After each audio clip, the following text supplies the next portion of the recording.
My 7-year-old son Brody just destroyed my mother-in-law with 6 words at my daughter's birthday party. But let me back up, because what Helen did to my little girl Sage that day was unforgivable, and nobody saw Brody's revenge coming, least of all me.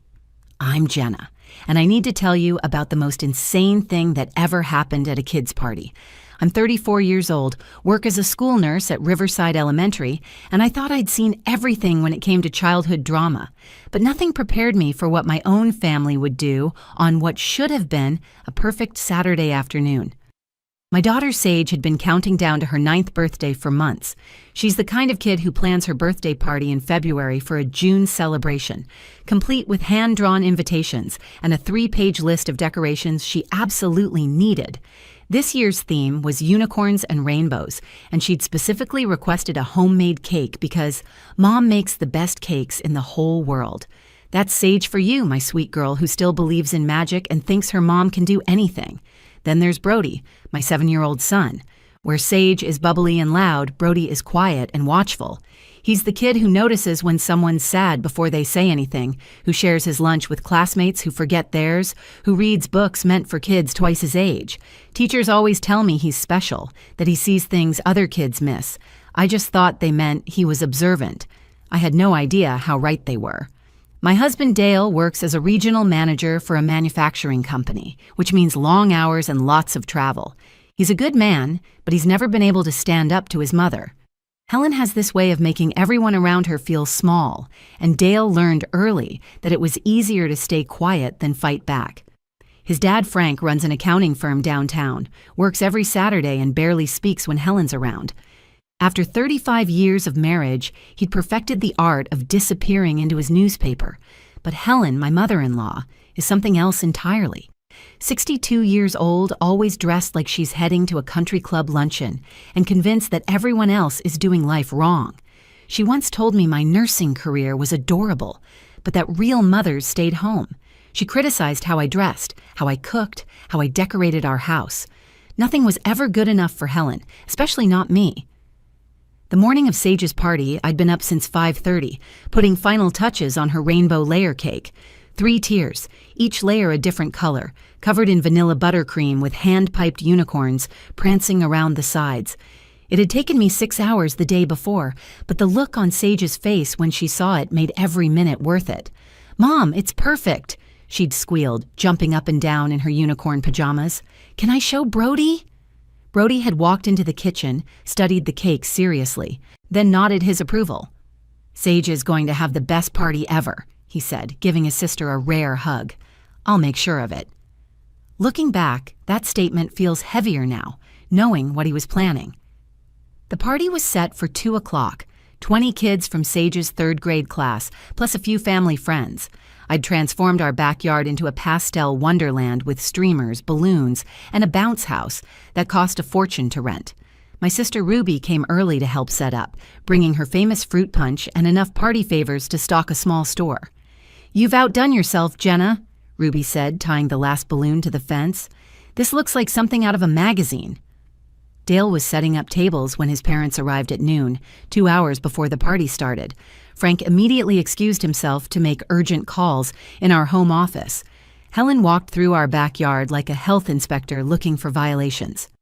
"A bounce house?" she said, wrinkling her nose. "Those things are breeding grounds for germs. And all this sugar?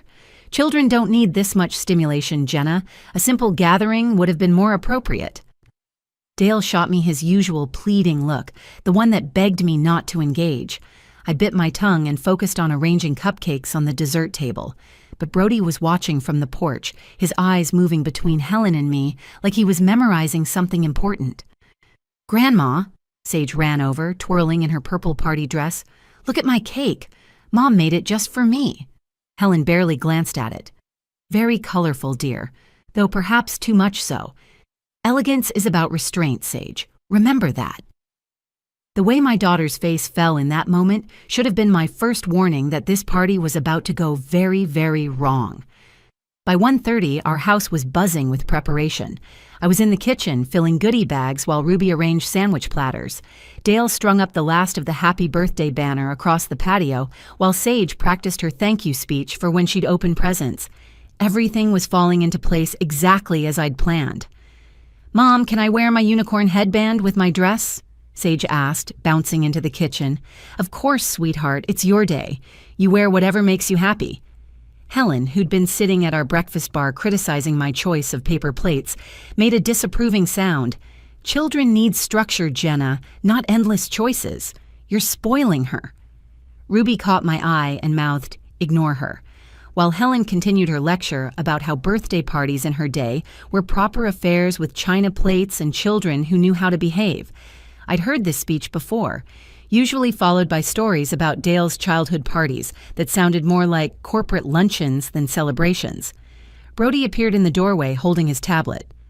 "Mom, I finished setting up the playlist for Sage, all her favorite songs." "That's sweet of you, buddy. She'll love that." He nodded and walked over to Helen. "Grandma, will Grandpa Frank come out for the party?" Helen waved dismissively. "Your grandfather is handling important business calls. Work doesn't stop for children's parties."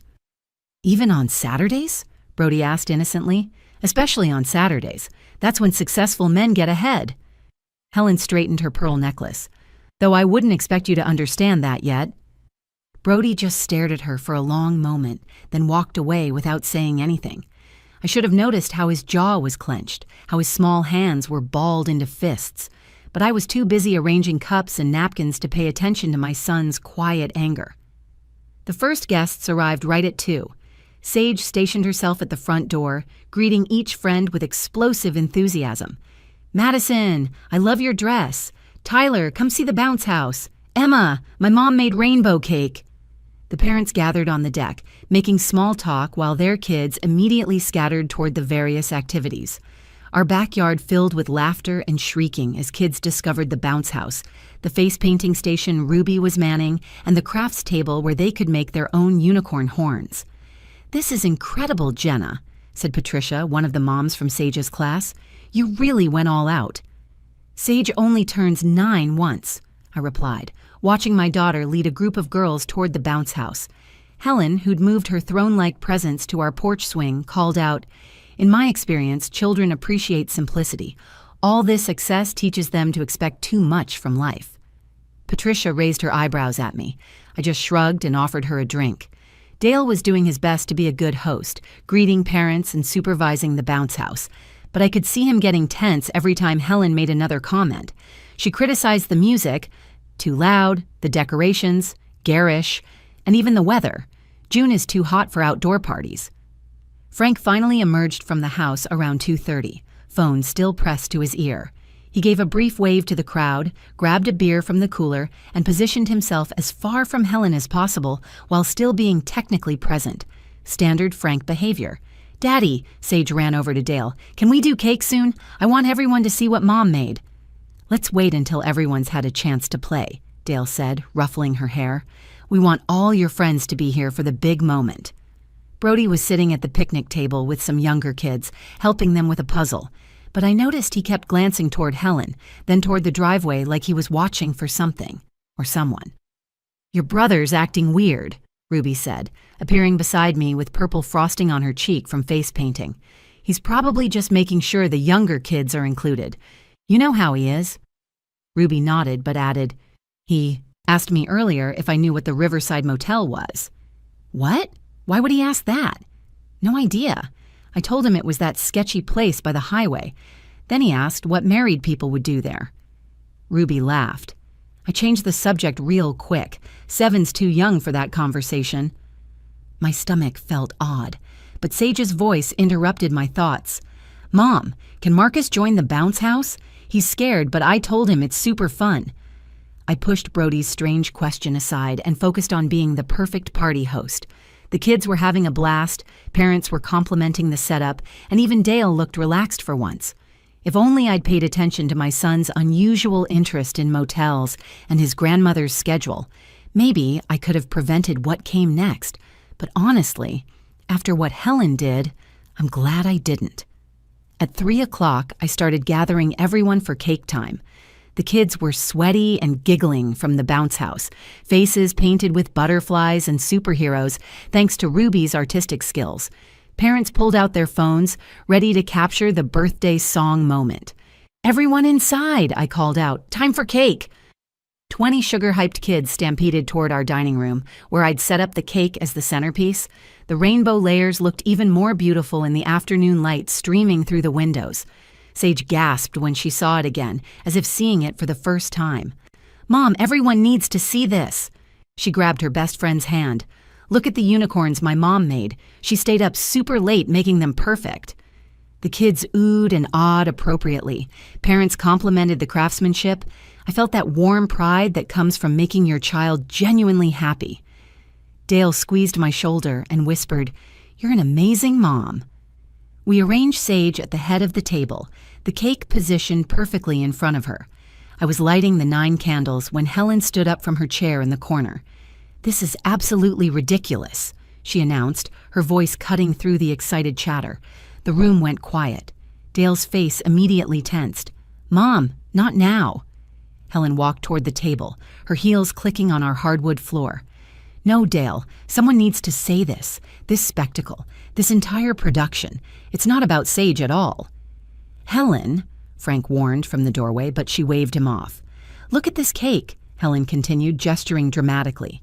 3 layers, homemade unicorns, hours of work. This isn't love, it's showing off. Jenna needs everyone to think she's super mom. My cheeks burned. "Helen, please, it's Sage's birthday." "Exactly." Helen's voice got louder. "And you've made it about you, your baking skills, your decorating, your need for praise from these other parents." Sage's bottom lip started trembling. "Grandma, stop. I asked for this cake." Helen turned to my daughter, and what she said next changed everything. "Your mother doesn't love you, Sage. She loves attention. This whole show is about her, not you. Real love doesn't need an audience." The silence that followed was deafening. Then, before anyone could react, Helen grabbed my beautiful 3-layer cake with both hands and lifted it off the table. "What are you doing?" Dale shouted, but it was too late. Helen turned and hurled the cake against our dining room wall with shocking force. The sound was horrible, a wet splat followed by the crash of the cake plate shattering. Purple and pink frosting exploded across the wall. Rainbow cake layers crumbled and fell to the floor in chunks. The carefully piped unicorns were destroyed instantly, smeared into unrecognizable globs. Sage didn't just cry. She screamed, a sound I'd never heard from my daughter before. It was pure heartbreak, the kind of sound that tears a mother's soul in half. She stood frozen, staring at the destroyed cake running down our wall, her body shaking with sobs. 20 kids went absolutely silent. Parents stood frozen, phones still raised but no longer recording. Someone's cup hit the floor, juice spreading across the hardwood, but nobody moved to clean it. "Helen!" Dale roared, finally finding his voice. "What have you done?" Helen calmly brushed frosting off her hands. "I've shown everyone the truth. This family needs honesty, not fantasy. Children shouldn't be raised in these artificial bubbles of excess." "You're insane," Ruby said, pulling Sage against her. "You just traumatized a room full of children because of your own issues." "My issues?" Helen laughed coldly. "I'm the only one here willing to teach these children about reality, about what matters." Patricia quickly started ushering her son toward the door. Other parents began doing the same, mumbling apologies and happy birthdays while desperately trying to escape the chaos. Within seconds, our dining room was turning into an exodus. "Look what you've done," Dale said to his mother, his voice shaking. "You've ruined everything." "I've revealed everything," Helen corrected. "Your wife manipulates through elaborate gestures. She makes everything a performance. Even this reaction, all these tears, it's just more drama for attention." I wanted to scream at her, to throw something back, to defend myself. But all I could focus on was Sage, sobbing so hard she couldn't breathe, her purple party dress now splattered with cake debris. "My birthday," Sage kept saying between sobs. "My birthday cake. Mom worked so hard. She made it just for me." Frank stepped forward. "Helen, we're leaving. Now." "I'm not finished," Helen said, but something in Frank's face made her pause. That's when Brody stood up from his spot by the window, where he'd been silent through the entire horrible scene, and started walking toward his grandmother with a determination I'd never seen in my 7-year-old son. Brody walked straight through the chaos toward Helen, his small face completely calm. Kids were still crying. Parents were hustling toward exits, and Sage was hyperventilating in Ruby's arms, but my son moved like none of it was happening around him. "Brody, honey, go to your room," I said, not wanting him to get caught in Helen's crossfire. He didn't even look at me. His eyes were locked on his grandmother, who stood there with frosting on her expensive blouse, looking proud of the destruction she'd caused. "Grandma Helen," Brody said, his voice cutting through the noise with surprising clarity. "You dropped your purse." Helen glanced down automatically. "No, I didn't." But in that split second when she looked away, Brody grabbed her designer handbag from the chair beside her and held it up high. "What are you doing?" Helen reached for it. "Give that back immediately." Brody took a step backward, keeping the purse out of her reach. "Should I tell everyone about the man you meet at the Riverside Motel when Grandpa Frank's at work?" The entire room froze. Even Sage stopped crying. Helen's face went white. "You don't know what you're talking about." "The one who drives the red Mercedes?" Brody continued, his voice steady and clear. "You gave him Grandpa's watch last week, the gold one that belonged to his father." Frank, who'd been heading for the door, stopped dead. "What did you just say?" "The boy is making things up," Helen said quickly, but her voice had gone shrill. "He's lying for attention, just like his mother teaches him." Brody opened Helen's purse and started pulling things out. Her wallet, her lipstick, her phone, letting them fall to the floor. "I saw you 3 Thursdays ago when Mom took us for ice cream. You were in the parking lot kissing him." "That's enough." Helen lunged for the purse, but Dale stepped between them. "Let him finish," Dale said, his voice deadly quiet. Brody continued emptying the purse. "Then last week at the mall, you were buying a watch at the jewelry store. You used Grandpa's credit card. I heard you on the phone after, telling someone that Frank was too boring to notice anything missing." Ruby gasped. Several parents who'd been leaving stopped in the doorway, unable to look away from the unfolding drama. "These are lies," Helen's voice cracked. "Frank, you can't believe a 7-year-old child over your wife." But Brody had found what he was looking for. He pulled out a small piece of paper and held it up. "Room 237, Riverside Motel. Thursday, June 15th. Paid in cash. 2 hours." Frank crossed the room in 3 strides and took the receipt from Brody's small hand. His face went from confusion to understanding to rage in seconds. "That's from last Thursday," Frank said slowly, "when you said you were at your book club." "Someone gave that to me by mistake," Helen stammered. "I meant to throw it away." Brody pulled out something else from the purse. A business card. "Thomas Mitchell, financial advisor," he read out loud. "The back says, 'Can't wait for next Thursday, same time, same place.' There's a heart drawn next to it." The silence was suffocating. Even the kids who'd been crying were quiet now, sensing something adult and serious was happening. "How long?" Frank's voice was barely above a whisper. "Frank, please, let's discuss this at home." Helen tried to grab the evidence from his hands. "How long, Helen?" Dale stared at his mother like he'd never seen her before. "Mom, is this true? You've been having an affair?" Helen spun toward me, her face twisted with fury. "This is your fault. You've turned my grandchildren into spies. You've trained them to go through people's private belongings." "No," Sage said, stepping away from Ruby. Her face was still streaked with tears and frosting, but her voice was strong. "Brody saw you being bad, and he kept your secret until you hurt me. That's what good brothers do. They protect their sisters." "I didn't want to tell," Brody said to Frank, and for the first time, his 7-year-old voice wavered. But she threw Sage's cake.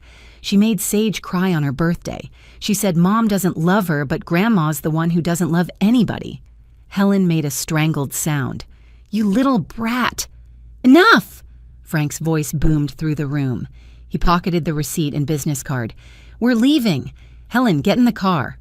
"Frank, you're overreacting. The child is clearly disturbed." "The child," Frank said slowly, "is the only honest person in this room. Get in the car, or I'm leaving without you." He walked out, leaving Helen standing in our destroyed dining room, surrounded by cake debris and the wreckage of her own making. She looked around wildly, seeking support from anyone, but found only disgusted faces and protective parents shielding their children from her. Helen stood there for a moment, her mouth opening and closing like a fish gasping for air. Then she grabbed what was left of her belongings from the floor and rushed after Frank, her heels slipping on the cake frosting. "Frank, wait, let me explain." She ran out the door, but we heard the car engine start and Frank's voice through the window. "I'm going to my brother's house. Don't follow me." Helen pounded on the car window. "Frank, you can't leave me here. 35 years of marriage and you believe a child over me?" "The child had evidence, Helen. You had lies." We watched through the window as Frank drove away, leaving Helen standing in our driveway. She turned back toward the house, saw all of us staring, and her face contorted with rage. "This isn't over," she screamed at the house. "You've destroyed my marriage. You've ruined everything." Patricia, one of the remaining parents, quietly said, "Ma'am, you did that yourself." Helen pulled out her phone with shaking hands and called someone. "Diane, come get me. Now. I'm at Dale and Jenna's house. Just come." While we waited for her ride, Helen paced our front yard like a caged animal, occasionally screaming accusations at our windows. The remaining parents quickly gathered their children and left through the back door to avoid her. Each one stopped to hug Sage and whisper happy birthday wishes, and Marcus's mom slipped me $40, whispering, "For a new cake." Dale stood at the window watching his mother unravel on our lawn. 20 years of therapy didn't reveal what a 7-year-old exposed in 5 minutes, he said quietly. Ruby had taken charge of the situation inside, already starting to clean up the cake disaster. "Jenna, take the kids upstairs. I'll handle this." But Sage refused to leave. "I want to see what happens to her." "Sweetheart, you don't need to watch this," I said. "Yes, I do. She ruined my birthday. I want to see her get ruined back." Brody sat down beside his sister and took her hand. "I'm sorry I didn't tell sooner. I wanted to be sure." "How long did you know?" Dale asked his son. 3 weeks. I saw her at the motel when Mom drove past to get to the ice cream place. Then I started paying attention. She goes there every Thursday at 3 o'clock. Last week, I asked Mom if we could go to the mall, and I followed Grandma to the jewelry store while Mom was looking at clothes with Sage. I felt my stomach drop. "You followed her?" "Brody, that could have been dangerous." "She never noticed me. She was too busy talking to Tom on the phone about how stupid Grandpa was and how he never checked credit card statements." A car pulled up, and Helen's sister Diane got out, looking confused and annoyed. Helen ran to the car, but Diane held up a hand. "What did you do now, Helen?" "Just drive. These people are insane." Diane looked at our house, saw the crowd of us watching from windows, noticed the cake splattered on the dining room wall visible through the open door. "Helen, what the hell happened here?" "Drive." They left, but not before Diane gave us an apologetic look that suggested she knew exactly what kind of person her sister was. The house fell silent. Dale sat down heavily on the couch, head in his hands. "She's been criticizing our marriage for years, telling me Jenna wasn't good enough, that we were raising the kids wrong, and the whole time, she was cheating on my father." "The projection is pretty textbook," Ruby said, returning with cleaning supplies. "Cheaters always accuse others of being dishonest." Frank called Dale 20 minutes later. We could only hear Dale's side. "Yes, Dad. No, I had no idea. Brody saw her. Yes, the 7-year-old. He had a receipt, Dad, and a business card. I'm sorry, of course. We're here if you need us." He hung up and looked at us. "Tom Mitchell is her personal trainer's brother. Frank checked their credit card statements on his phone. She's been paying for motel rooms for 2 years, also buying expensive gifts, men's watches, golf clubs, even a weekend trip to Vegas that she told Dad was a church retreat." 2 years? Ruby exclaimed. Sage suddenly started laughing. Not happy laughter, but the slightly hysterical kind that comes after trauma. "She said Mom was putting on a show for attention, but Grandma was putting on a whole fake life." "Sage," I started, but she kept going. She pretended to be this perfect fancy grandmother who knew everything about being proper, but she was sneaking around like teenagers do in movies, and Brody caught her. My little brother is like a detective. Brody shrugged. "I just paid attention. She wasn't as careful as she thought." The truth had come out in the worst possible way, at the worst possible time. But watching Helen's world crumble after she'd tried to destroy my daughter's happiness felt like justice, messy and painful as it was. We salvaged what we could of Sage's party. Ruby and I drove to 3 different grocery stores until we found a decent sheet cake, and the bakery manager, hearing our disaster story, decorated it on the spot with purple frosting and as many unicorns as she could manage. It wasn't the same as my homemade creation, but Sage hugged it like treasure when we brought it home. The kids who lived nearby came back when their parents heard Helen was gone. We extended the bounce house rental for 2 more hours, and I let them eat as much candy as they wanted. By sunset, Sage was laughing again, though I caught her looking at the stained wall where my original cake had died. Dale spent the evening on the phone with Frank, then with his siblings, as news of Helen's affair spread through the family. His brother Kevin's response was apparently, "That explains why she was always accusing everyone else of lying." His sister Maria drove down from Sacramento that night just to verify the story was true. The next morning, Frank showed up at our door with boxes. "I need to store these in your garage," he said, looking like he'd aged 5 years overnight. "They're Helen's things. I'm changing the locks today." "Dad, are you okay?" Dale asked. Frank sat at our kitchen table, the same spot where Helen had criticized my parenting hours earlier. "You know what the worst part is? It's not the affair. It's that she let a 7-year-old boy carry that burden. Brody knew for weeks and said nothing because he didn't want to hurt anyone. What kind of grandmother puts a child in that position?" Brody was eating cereal nearby, listening. Frank turned to him. "I'm sorry you had to see that, buddy, and I'm sorry you felt like you had to be the one to protect your sister." "Someone had to," Brody said simply. "She always says mean things to Mom and Sage. I was waiting for the right time." "And throwing your sister's birthday cake was the right time?" Frank asked. "She hurt Sage on purpose. That made it okay to tell the truth." Frank filed for divorce the following Monday. Helen tried to contest it until Thomas Mitchell's wife Lauren called Frank with her own evidence, including credit card records and security footage from the motel. Turns out Lauren had suspected for months and had hired a private investigator. She was just gathering evidence when our birthday party explosion happened. Helen tried to reconcile with Dale, calling repeatedly with apologies that turned into accusations.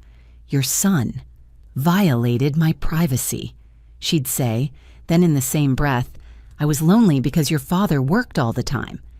Dale blocked her number after she suggested that I had trained Brody to spy on her. The extended family took sides quickly. Most supported Frank, especially after learning about the stolen watch, which had belonged to Frank's father who'd passed 10 years earlier. Helen had given a family heirloom to her affair partner. That detail lost her any remaining sympathy. Sage processed the trauma in her own way. She started standing up to bullies at school with newfound confidence.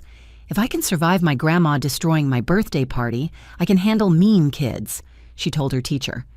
Her nightmares lasted about a month, but she worked through them with the therapist we found, who specialized in family trauma. Brody became something of a legend among our friends. Other parents would joke about hiring him to investigate their own suspicions, though we quickly shut that down. We got him into therapy, too, to process what he'd witnessed and carried alone. His therapist told us Brody had shown remarkable emotional intelligence, but needed to understand he wasn't responsible for protecting everyone. Dale struggled the most. He'd spent 36 years accepting his mother's criticism, believing her version of perfect families and proper behavior, learning she'd been living a complete lie while judging everyone else broke something in him. But it also freed him. He started standing up for us, for our choices, for our messy but loving life. 3 months later, at Thanksgiving, Frank joined us alone. He'd sold the house he'd shared with Helen, moved into a nice condo downtown, and seemed lighter somehow. "I should have paid attention," he said over pumpkin pie. "Brody saw what I chose to ignore." "You trusted your wife," I said. "That's not a character flaw." Helen moved to Phoenix to live with Diane, who apparently gave her an ultimatum about getting therapy. We heard through family gossip that she'd joined a church and was telling everyone her family had abandoned her over a misunderstanding. Thomas Mitchell's wife divorced him, and he moved to Florida. The Riverside Motel probably wondered why they lost their Thursday afternoon regular customers. The wall where the cake hit still has a faint stain, despite multiple paintings. Dale wanted to hire professionals to fix it, but Sage asked us to keep it. "It reminds me that Brody protected me," she said, "and that sometimes the truth is messier than cake on a wall, but it's better than lies." Every Thursday at 3 o'clock, I remember that my 7-year-old son knew exactly when his grandmother was betraying his grandfather. He held that secret, waiting, watching, until someone he loved got hurt. Then he weaponized the truth with the precision of someone far older than 7. Some people say kids don't understand adult problems, but kids see everything. They know who really loves them and who's just performing. They know the difference between real affection and manipulation, and sometimes, when you hurt someone they love, they'll destroy you with your own secrets, pulled from a designer purse at a 9-year-old's birthday party. That's what happened the day my mother-in-law threw a cake and my son threw back the truth. If you enjoyed this story, please give it a like and share it with someone who might need to hear that sometimes the smallest voices speak the loudest truths. Drop a comment below about your own family drama or birthday disasters, because I know we're not the only ones with relatives who choose the worst moments to explode. And don't forget to subscribe to the channel for more stories about families, secrets, and the chaos that happens when truth finally comes out.